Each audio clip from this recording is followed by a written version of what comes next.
it was important for me that the robot was going to become human, and that humans would feel that he was human. And then it raises this whole issue of, well, when would a sentient being be considered human? Was it because they can paint? Is it because they can judge, music, what types of music they like or whatever?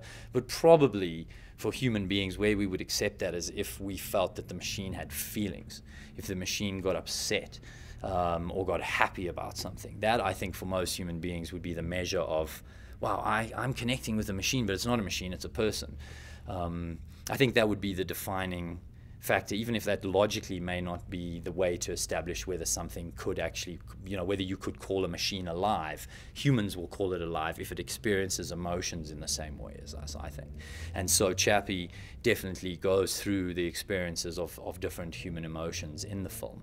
And obviously for filmmaking and as a viewer, you want to go on an emotional journey. So it was very important that the robot was going to have some experiences of human emotions, and it was a way that the audience will connect with him.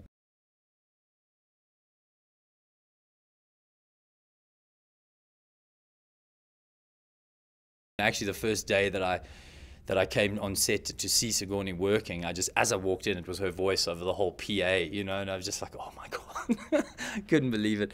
And she's really lovely, She's a very smart woman, and there's a kind of, I suppose, classiness to her, which we need. We're not very big on class, we need to sort of up the ante with the classiness. So Sigourney brings that, because Hugh's character's not bringing it, I'm not bringing it, but Sigourney definitely brings the class. You know what I'm saying?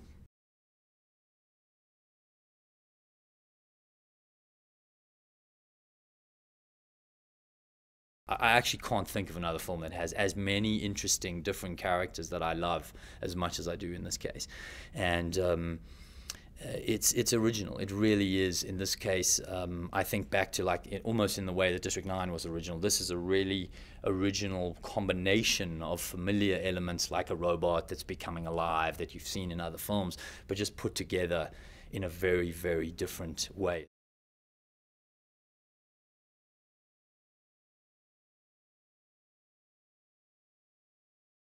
The thing for me with Dev is he has so much heart, and you can obviously see that in Slumdog. And I guess we sort of come from a similar environment, in the sense that our first two big films involved, delivering performances that had quite a lot of heart, that were quite heavily utilizing, I guess, the kind of emotional depth that we could bring. So I was very excited to do this with him. I thought that was the part that resonated with me. The fact that he's a young genius. I mean, you do get young geniuses in the world.